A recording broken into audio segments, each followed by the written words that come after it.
باریکیوں سے روشنی کی طرف آپ کا رہبر نور علم میڈیا لائک اور سبسکرائب کیجیے۔ حضرت حسین رضی اللہ تعالیٰ عنہ یہ سمجھ چکے تھے کہ کوفہ میں ان کے لیے کوئی گنجائش نہیں ہے، وہاں پر جانا خطرے سے خالی نہیں ہے۔ یہ خبریں پانے کے بعد حضرت حسین رضی اللہ تعالیٰ عنہ نے اپنے ساتھیوں کو جمع فرمایا کہ اہل کوفہ نے ہم سے دھوکہ کیا، ہمارے متبعین ہم سے پھر گئے، اب جس کا جی چاہے واپس ہو جائے، میں کسی کی ذمہ داری اپنے سر نہیں لینا چاہتا۔ اس اعلان کے ساتھ راستہ سے ملنے والے بدوی لوگ سب کے سب دائیں بائیں چلے گئے، واپس چلے گئے۔ اب حضرت حسین رضی اللہ تعالیٰ عنہ کے ساتھ وہی لوگ رہ گئے جو مکہ سے آپ کے ساتھ آئے تھے۔ یہاں سے روانہ ہو کر مقام عقبہ پر پہنچے، ایک عرب ملے، کہا کہ میں حسین خدا کی قسم کھا کے کہتا ہوں کہ آپ لوٹ جائیں، آپ نیزوں اور بھالوں اور تلواروں کی طرف جا رہے ہیں۔ جن لوگوں نے آپ کو بلایا ہے وہ خود اپنے دشمنوں سے نمٹنے اور ان کو شہر سے باہر نکال کر آپ کو بلانے کے قابل نہیں ہے۔ اگر وہ اس طرح سے آپ کو بلاتے تو وہاں جانا ایک صحیح رائے تھی، لیکن ان حالات میں کہ جن کو میں دیکھ کر آیا ہوں آپ کا وہاں پر جانا مناسب نہیں ہے۔ حضرت حسین نے فرمایا تم جو کہہ رہے ہو وہ صحیح ہے، مجھ سے پوشیدہ نہیں، لیکن تقدیر الہی پر کوئی غالب نہیں آ سکتا، تقدیر الہی پر کوئی غالب نہیں آ سکتا۔ حضرت حسین رضی اللہ تعالی عنہ اور ان کے ساتھی چل رہے تھے۔ دوپہر کے وقت دور سے کچھ چیزیں حرکت کرتی ہوئی دکھائی دیں۔ غور کرنے پر معلوم ہوا کہ گھوڑے سوار فوج ہے۔ یہ دیکھ کر حضرت حسین رضی اللہ تعالی عنہ اور ان کے ساتھی ایک پہاڑی کے قریب پہنچ کر محاذ جنگ بنا لیتے ہیں۔ انہوں نے محاذ جنگ بنایا۔ یہ حضرات محاذ کی تیاری میں مصروف ہی تھے کہ 1000 گھڑ سوار فوج حر بن یزید کی قیادت میں مقابلہ پر آ گئی۔ ان کے مقابلہ پر آ کر پڑاؤ ڈال لیا۔ حضرت حسین نے اپنے اصحاب سے فرمایا سب لوگ خوب پانی پی لو اور اپنے جانوروں کو، اپنے گھوڑوں کو بھی پانی پلا کر خوب سیر کر لو۔ حر بن یزید کو حسین بن نمیر نے 1000 سواروں کی فوج دے کر قادسیہ سے بھیجا تھا۔ یہ اس کا لشکر آ کر حضرت حسین کے مقابلے میں ٹھہر گیا، یہاں تک کہ ظہر کی نماز کا وقت آ گیا۔ حضرت حسین رضی اللہ تعالی عنہ نے اپنے مؤذن کو اذان دینے کا حکم دیا۔ سب نماز کے لیے جمع ہو گئے۔ حضرت حسین نے فریق مقابل کو سنانے کے لیے ایک تقریر فرمائی، جس میں حمد و صلات کے بعد فرمایا اے لوگو، اللہ کے سامنے تمہارے سامنے یہ عذر رکھتا ہوں، اے لوگو میں اللہ کے سامنے اور تمہارے سامنے یہ عذر رکھتا ہوں کہ میں اس وقت یہاں آنے کا ارادہ نہیں کیا جب تک کہ تمہارے بے شمار خطوط اور وفود میرے پاس نہیں پہنچ گئے، جن میں بیان کیا گیا تھا کہ اس وقت تک ہمارا کوئی امام اور خلیفہ نہیں، ہمارا کوئی امیر نہیں۔ حسین آپ ہمارے پاس آ جائیں تو امید ہے کہ اللہ تعالیٰ آپ کو ہماری ہدایت کا ذریعہ بنائیں گے۔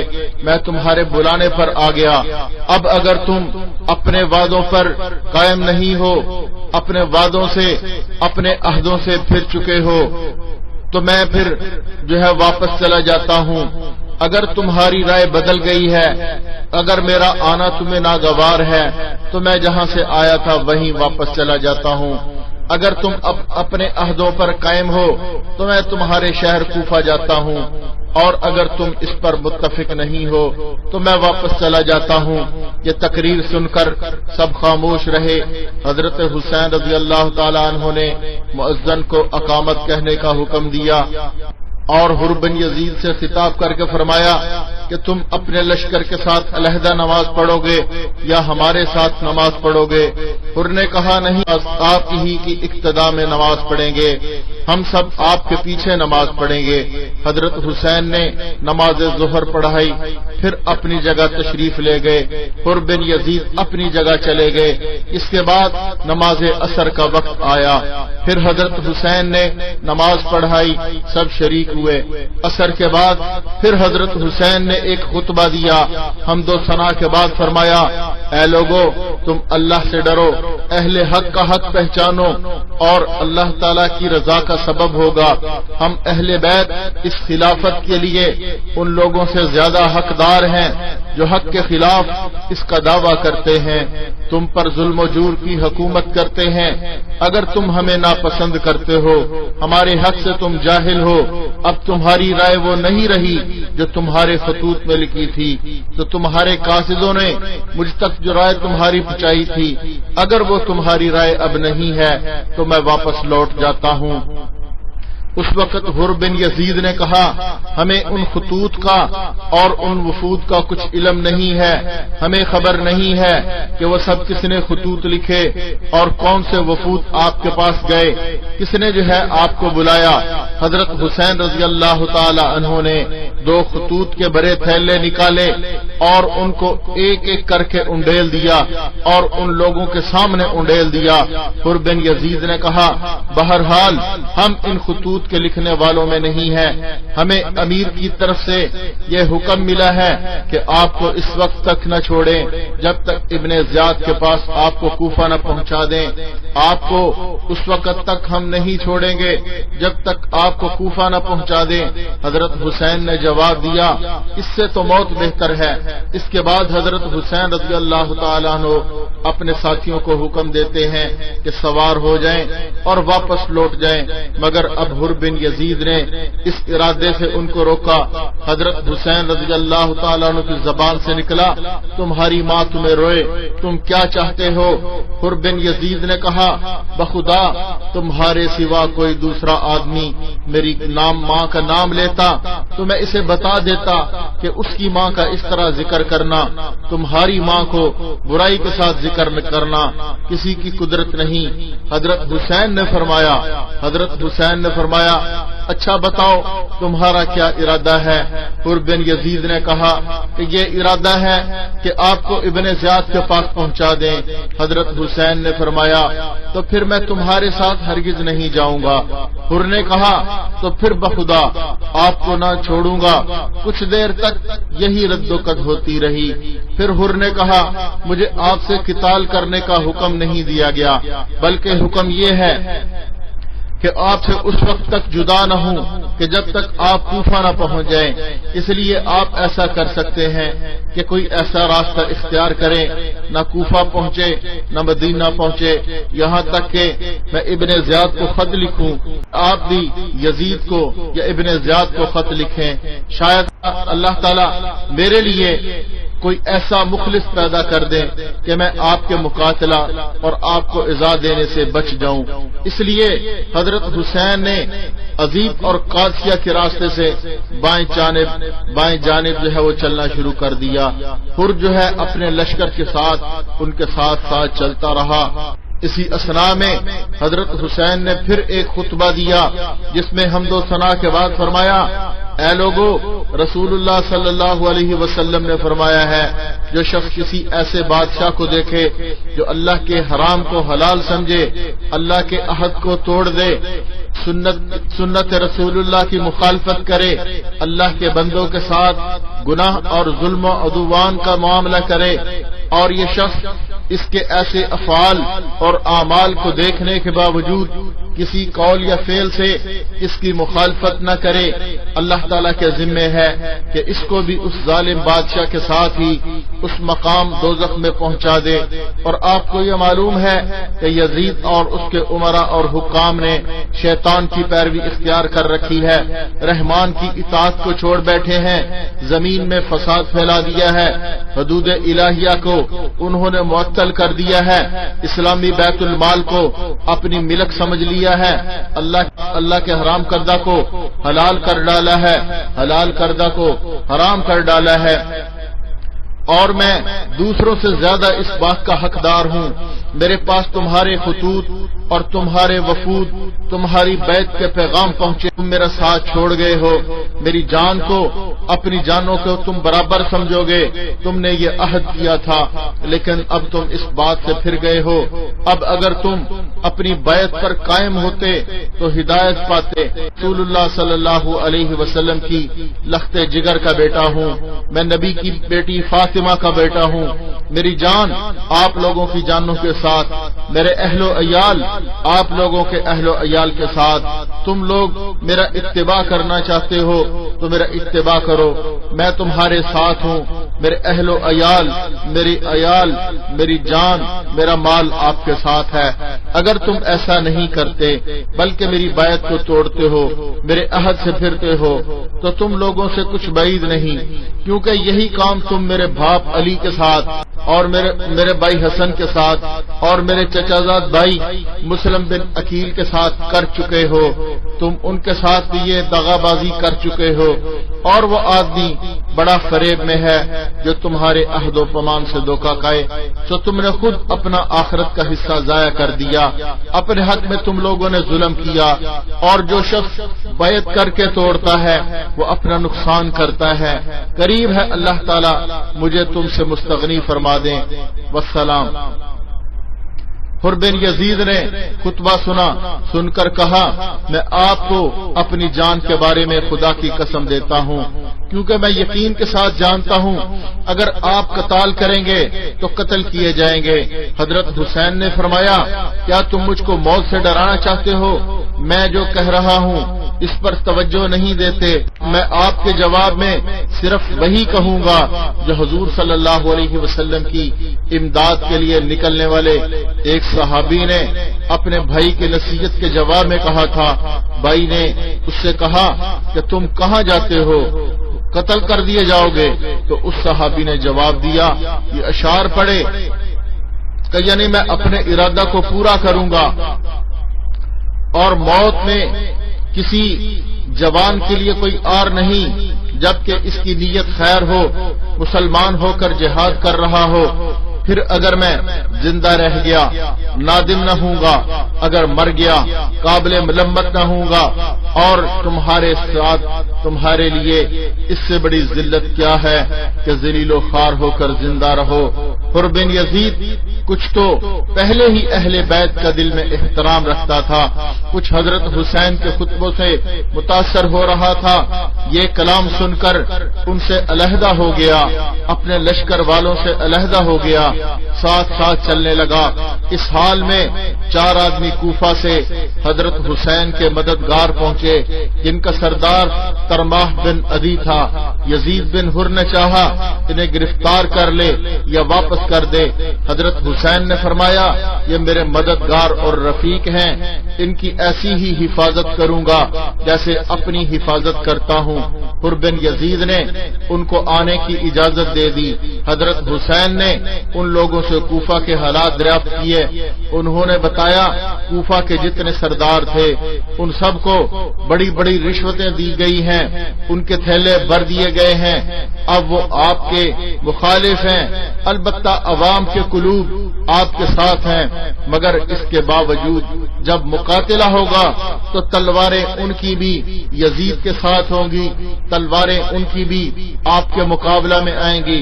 ترماح بن عدی نے حسین کے ساتھیوں میں آ کر شامل ہونے کہا آپ سے عرض کیا کہ میں دیکھتا ہوں کہ آپ کے ساتھ تو کوئی قوت اور جماعت نہیں، اگر آپ کے قتال کے لیے حر بن یزید کے موجودہ لشکر کے سوا کوئی بھی نہ آئے تب بھی آپ ان پر غالب نہیں آ سکتے، اور میں تو کوفہ سے نکلنے سے پہلے کوفہ کے سامنے آپ کے مقابلہ میں آنے والے اتنے بڑے لشکر کو دیکھ چکا ہوں جو اس سے کہیں بڑا ہے، اور کبھی میری آنکھ نے اس سے بڑا لشکر نہیں دیکھا تھا۔ میں آپ کو خدا کی قسم دے کر کہتا ہوں حسین ایک بلشت بھی اس طرف نہ بڑھے۔ پڑے، آپ میرے ساتھ چلیں، میں آپ کو پہاڑ آجا میں ٹھہرا دوں گا جو نہایت مضبوط قلعہ ہے، جو نہایت مضبوط قلعے جیسا ہے۔ ہم نے ملوک غسان اور ضمیر اور لقمان بن منظر کے مقابلے میں اسی پہاڑ میں پناہ لی تھی اور ہمیشہ کامیاب ہوئے۔ آپ یہاں جا کر مقیم ہو جائیں اور پھر آجا اور سلمہ دونوں پہاڑوں پر بسنے والے قبیلے طے کے لوگ بھی آپ کے لیے ہم بلا لیں گے، بخدا 10 دن نہ گزریں گے، اس قبیلے کے لوگ پیادہ اور سوار آپ کی مدد کے لیے آ جائیں گے۔ اس وقت آپ کی رائے مقابلہ کی ہو تو آپ کے لیے 20,000 بہادر سپاہیوں کا میں ذمہ لیتا ہوں جو آپ کے سامنے اپنی بہادری کا جوہر دکھائیں گے۔ جب تک ان میں سے ایک بھی باقی رہا، ایک کی بھی آنکھ کھلی رہے گی، کسی کی مجال نہیں آپ تک پہنچ سکے۔ حضرت حسین نے فرمایا اللہ آپ کو اور آپ کے لوگوں کو، آپ کی قوم کو جزائے خیر عطا فرمائے، مگر ہمارے اور حر بن یزید کے درمیان ایک بات ہو چکی ہے، اب ہم اس کے پابند ہیں، اس کے ساتھ کہیں جا نہیں سکتے، ہمیں کچھ پتہ نہیں ہمارے ساتھ کیا ہونے والا ہے۔ ترماح بن عدی رخصت ہوئے اور اپنے ساتھ سامان رسد لے کر دوبارہ آنے کا وعدہ کر گئے، پھر آئے مگر راستہ میں سے ہی کسی نے غلط خبر دے دی کہ حسین جو ہیں وہ شہید ہو چکے ہیں۔ یہ غلط خبر پا کر وہ راستے سے لوٹ گئے۔ اس طرف حضرت حسین چلتے رہے، نصر بن مقاتل تک پہنچے۔ یہاں پہنچ کر آپ کو تھوڑی سی غنودگی ہوئی تو انا للہ و انا الیہ راجعون پڑھتے ہوئے بیدار ہوئے۔ آپ کے بڑے صاحبزادے علی اکبر نے سنا تو گھبرا کر سامنے آئے اور پوچھا ابا جان کیا بات ہے؟ آپ نے فرمایا میں نے خواب میں دیکھا کہ کوئی گھوڑے سوار میرے پاس آیا ہے، اس نے کہا کہ کچھ لوگ چل رہے ہیں اور ان کی موتیں ان کے ساتھ چل رہی ہیں۔ اس سے میں سمجھ گیا کہ یہ ہماری ہی موت کی خبر ہے۔ علی اکبر کی مومنانہ ثابت قدمی آپ دیکھیے۔ صاحبزادے نے عرض کیا ابا جان کیا ہم حق پر نہیں ہیں؟ آپ نے فرمایا قسم ہے اس ذات کی کہ جس کی طرف سب بندوں کو اللہ کی طرف رجوع کرنا ہے، قسم ہے اس ذات کی کہ جس کی طرف سب بندگان خدا کا رجوع ہے، بلا شبہ ہم حق پر ہیں۔ صاحبزادے نے عرض کیا پھر ہمیں ڈر کس بات کا، پھر ہمیں خوف کس بات کا جبکہ ہم حق پر مر رہے ہیں۔ حضرت حسین نے اس ثابت قدمی پر اپنے بیٹے کو شاباش دی اور فرمایا اللہ تم کو جزائے خیر عطا فرمائے، تم نے اپنے باپ کا صحیح حق ادا کیا۔ اس کے بعد حضرت حسین پھر روان ہوئے، مقام نینوا تک پہنچے تو ایک سوار کوفہ کی طرف سے آتا ہوا نظر آیا۔ یہ سب اس کے انتظار میں اتر گئے۔ اس نے آ کر حر بن یزید کو سلام کیا، حضرت حسین کو بھی سلام نہ کیا۔ حر کو یزید کا خط پہنچایا اور اس خط میں لکھا تھا جس وقت تمہیں میرا یہ خط ملے تم حسین پر میدان تنگ کر دو، ان کو کھلے میدان کے سوا کسی پناہ کی جگہ میں نہ اترنے دو اور ایسے میدان کی طرف لے جاؤ جہاں پانی نہ ہو، اور اپنے قاصد کو حکم دیا کہ جب تک تم اس حکم کی تعمیل نہ کرو گے یہ تمہارے ساتھ رہے گا، میرا قاصد تمہارے ساتھ رہے گا۔ یہ خط پڑھ کر حر نے اس کا مضمون حضرت حسین کے سامنے سنا دیا اور اپنی مجبوری ظاہر کی۔ اس وقت میرے سر پر جاسوس مسلط ہیں، اس میں کوئی میں مصلحت نہیں کر سکتا۔ حضرت حسین رضی اللہ تعالیٰ عنہ کے ساتھیوں میں سے ظہیر بن القین رضی اللہ تعالیٰ عنہ نے عرض کیا کہ آپ دیکھ رہے ہیں ہر آنے والی گھڑی مشکل میں اضافہ کر رہی ہے، ہر آنے والی گھڑی مشکل میں اضافہ کر رہی ہے۔ ہمارے لیے موجودہ لشکر سے قتال کرنا آسان ہے بنسبت اس کے کہ جو ہمارے سامنے آ رہا ہے۔ حضرت حسین رضی اللہ تعالی عنہ نے فرمایا میں قتال میں پہل نہیں کرنا چاہتا۔ ظہیر بن القین نے عرض کیا کہ آپ قتال کی ابتدا نہ کریں بلکہ ہمیں اس بستی میں لے جائیں جو حفاظت کی جگہ ہے، دریائے فرات کے کنارے پر ہے، اگر یہ لوگ ہمیں وہاں جانے سے روکیں ہم قتال کریں۔ آپ نے پوچھا یہ کون سی بستی ہے؟ کہا گیا کہ یہ اکر ہے۔ آپ نے فرمایا کہ اکر سے خدا کی پناہ، اکر کے لفظی معنی ہے ہلاکت کی جگہ، تباہی کی جگہ، یعنی کرب و بلا۔ ابھی یہ حضرات اسی گفتگو میں تھے کہ ابن زیاد نے عمر بن سعد کو مجبور کیا کہ 4000 فوج کے ساتھ مقابلہ کے لیے بھیج دیا۔ عمر بن سعد نے ہر چند چاہا اس مصیبت سے جان چھوٹ جائے کہ وہ نواسہ رسول کے ساتھ مقابلہ کرے، حضرت حسین کے مقابلہ کی مصیبت سے اس کی جان چھوٹ جائے، مگر ابن زیاد نے کوئی بات نہ سنی اور حضرت حسین کے مقابلہ کے لیے عمر بن سعد کو بھیج دیا۔ عمر بن سعد یہاں پہنچا، حضرت حسین سے کوفے آنے کی وجہ پوچھی، آپ نے پورا واقعہ بتایا اور یہ کہ میں اہل کوفہ کا بلایا ہوا آیا ہوں، ان لوگوں نے مجھے خط لکھے ہیں، یہ خطوط کے تھیلے میرے پاس بھرے پڑے ہیں، بعض روایات کے مطابق کہ ان لوگوں نے مجھے اتنے خطوط لکھے ہیں جو ایک اونٹ پر آ سکتے ہیں، اگر ابھی آپ لوگوں کی رائے بدل گئی ہے تو میں واپس جانے کو تیار ہوں۔ عمر بن سعد نے ابن زیاد کو اس مضمون کا ایک خط لکھا کہ حسین واپس جانے کو تیار ہیں۔ ابن زیاد نے جواب دیا، حسین کے سامنے صرف ایک بات رکھو کہ یزید کے ہاتھ پر بیعت کر لو، اگر وہ ایسا کر لیں ہم غور کریں گے کہ ان کے ساتھ کیا معاملہ کیا جائے۔ عمر کا حکم ہے کہ حسین اور ان کے رفقا پر پانی جو ہے بالکل بند کر دیا جائے۔ یہ واقعہ سن کر حضرت حسین کے ساتھیوں میں ایک اضطراب کی کیفیت پیدا ہوئی۔ حضرت حسین رضی اللہ تعالیٰ عنہ کی شہادت سے 3 دن پہلے کا یہ واقعہ ہے کہ حضرت حسین اور آپ کے لشکر والوں پر 3 دن کے لیے پانی بند کر دیا گیا، یہاں تک کہ جب یہ حضرات پیاس سے پریشان ہو گئے، حضرت حسین نے اپنے بھائی عباس بن علی کو 30 سواروں کے ساتھ 30 پیادوں کے ساتھ پانی لانے کے لیے بھیج دیا۔ پانی لانے کے لیے عمر بن سعد کی فوج سے مقابلہ بھی ہوا، مگر بالآخر 20 مشکیں یہ لوگ بھر لائے۔ اس کے بعد حضرت حسین رضی اللہ تعالیٰ عنہ نے عمر بن سعد کے پاس پیغام بھیجا، آج رات کو ہماری ملاقات اپنے لشکر کے ساتھ ہونی چاہیے تاکہ ہم سب کے سامنے گفتگو کر سکیں۔ عمر بن سعد نے اس پیغام کے مطابق رات کو ملنے کے لیے کہا۔ جب حضرت حسین نے فرمایا کہ ہمارے بارے میں آپ 3 صورتوں میں سے کوئی ایک صورت اختیار کر لو، 3 صورتوں میں سے کوئی ایک صورت اختیار کر لو، پہلی بات میں جہاں سے آیا ہوں وہیں واپس چلا جاؤں، دوسری بات یا میں یزید کے پاس جاؤں خود یزید سے اپنا معاملہ طے کر لوں گا، تیسری بات کہ یا مجھے مسلمانوں کی کسی سرحد پر بھیج دو، وہاں پہنچا دو، جو حال وہاں کے عام لوگوں کا ہوگا میں اسی پر بسر کروں گا۔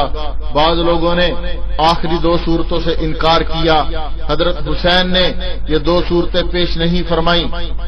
عمر بن سعد نے حضرت حسین کی یہ تقریر سن کر پھر ابن زیاد کو خط لکھا کہ اللہ تعالی نے جنگ کی آگ بجھا دی، مسلمانوں کا کلمہ متفق کر دیا، مجھے حضرت حسین نے 3 صورتوں کا اختیار دیا ہے، ظاہر ہے اس میں آپ کا مقصد پورا ہوتا ہے اور امت میں فلاح اور صلاح جو ہے وہ پیدا ہو رہی ہے۔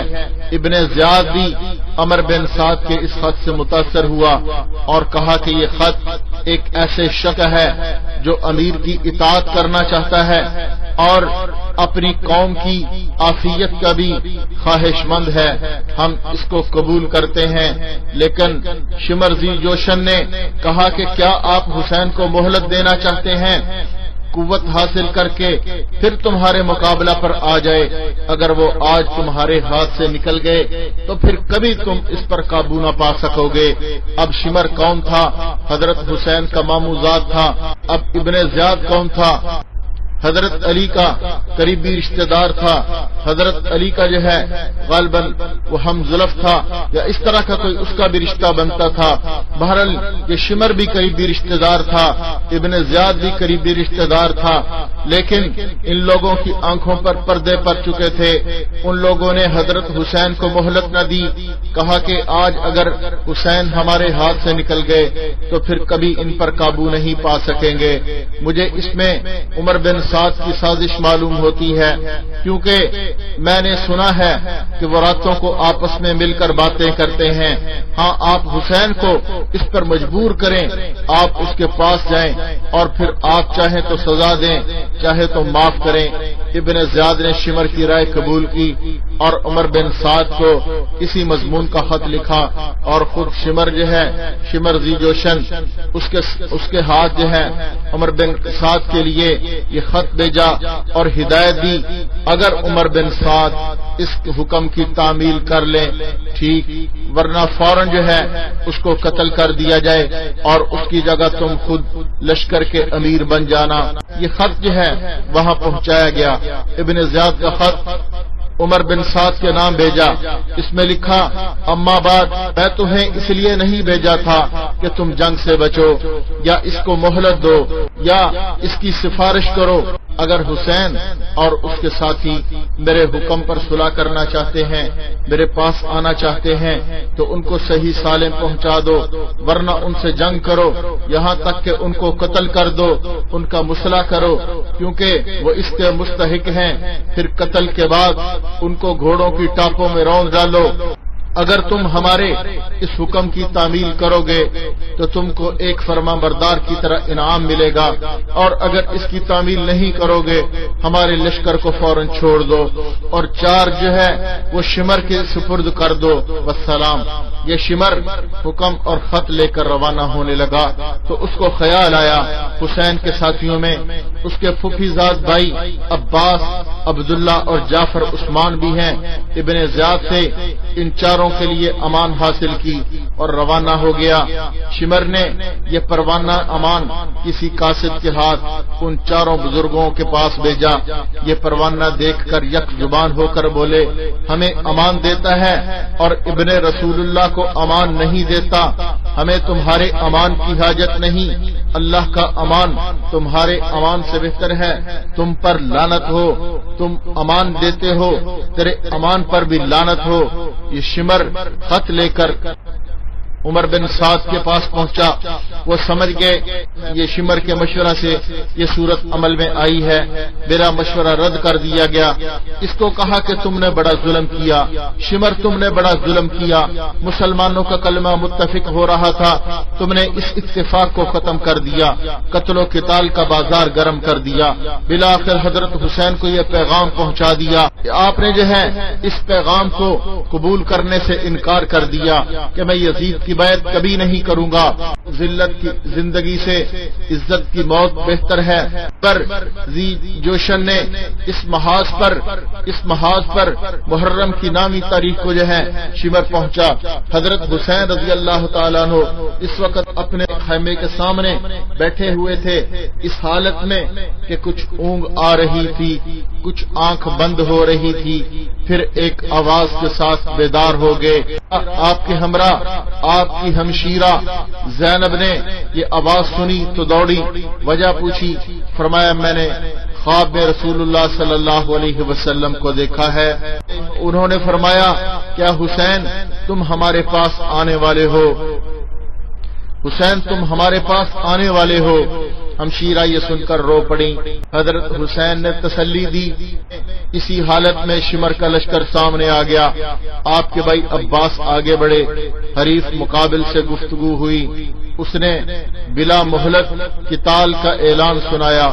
عباس نے آ کر حضرت حسین کو اطلاع دی۔ حضرت حسین نے فرمایا کہ آج کی رات قتال کو ملتوی کر دو، آج کی رات ہمیں مہلت دو، آج کی رات نماز پڑھنے دو، آج کی رات ہمیں وصیت کرنے دو، آج کی رات ہمیں توبہ استغفار کرنے دو، آج کی رات ہمیں دعائیں کرنے دو۔ شمر اور عمر بن سعد نے ان لوگوں سے مشورہ کر کے 1 رات کی مہلت دے دی اور واپس ہو گئے۔ حضرت حسین رضی اللہ تعالیٰ عنہ نے اپنے اہل بیت اور اصحاب کو جمع کر کے ایک خطبہ دیا، جس میں فرمایا، میں اللہ تعالیٰ کا شکر ادا کرتا ہوں، راحت میں بھی اور مصیبت میں بھی، اور فرمایا، یا اللہ میں آپ کا شکر ادا کرتا ہوں آپ نے ہمیں شرافت نبوت سے نوازا، ہمیں کان، آنکھ اور دل دیے جس سے ہم آپ کی آیتیں سمجھیں، ہمیں آپ نے قرآن سکھایا، دین کی سمجھ عطا فرمائی، ہمیں اپنے شکر گزار بندوں میں داخل فرما لیجیے۔ اس کے بعد فرمایا میرے علم میں آج کسی شخص کے ساتھ ایسے وفاشار اور نیکوکار لوگ نہیں ہیں جیسے میرے ساتھی ہیں، نہ کسی کے اہل بیت میرے اہل بیت سے ثابت قدم نظر آتے ہیں، اور نہ ایسے ساتھی جیسے ساتھی میرے ساتھ ہیں کسی کے وفاشار اور نیکوکار ساتھی نظر آتے ہیں۔ آپ لوگوں کو اللہ میری طرف سے جزائے خیر عطا فرمائے۔ میں سمجھتا ہوں کل ہمارا آخری دن ہے، کل ہمارا آخری دن ہے۔ میں آپ سب کو اس بات کی اپنی خوشی سے اجازت دیتا ہوں کہ سب جو ہیں رات کی تاریکی میں متفرق ہو جاؤ، جہاں جہاں جس کو پناہ ملے چلے جاؤ، میرے اہل بیت میں سے ایک ایک کا ہاتھ پکڑ لو، مختلف علاقوں میں پھیل جاؤ، کیونکہ دشمن میرا طلبگار ہے، مجھے پائے گا تمہاری طرف التفات نہیں کرے گا۔ یہ تقریر سن کر آپ کے بھائی، آپ کی اولاد اور بھائیوں کے اولاد حضرت جعفر، حضرت عبداللہ بن جعفر کے صاحبزادے یک زبان ہو کر بولے، حسین واللہ ہم ہرگز ایسا نہیں کریں گے، ہمیں اللہ آپ کے بعد باقی نہ رکھے۔ پھر بنو عقیل کو خطاب کر کے فرمایا کہ تمہارے ایک بزرگ مسلم بن عقیل شہید ہو چکے ہیں، وہی کافی ہیں، وہی کافی ہیں، تم سب واپس ہو جاؤ، میں تمہیں اپنی خوشی سے اجازت دیتا ہوں۔ انہوں نے بھی کہا کہ ہم لوگوں کو کیا منہ دکھائیں گے کہ اپنے بزرگوں اور بڑوں کی موت کے سامنے ان کو چھوڑ کر اپنی جان بچانے کے لیے ہم واپس چلے گئے، بلکہ واللہ ہم اپنی جانیں، اپنی اولاد کی جانیں، اپنے اموال آپ سے پہلے قربان کریں گے۔ مسلم بن اوس جانے اسی طرح کی ایک جشیلی تقریر کی کہ جب تک میرے دم میں دم ہے میں آپ کے سامنے قتال کرتا ہوا جان دے دوں گا۔ آپ کی ہمشیرہ حضرت زینب بے قرار ہو کر رونے لگی، آپ نے تسلی دی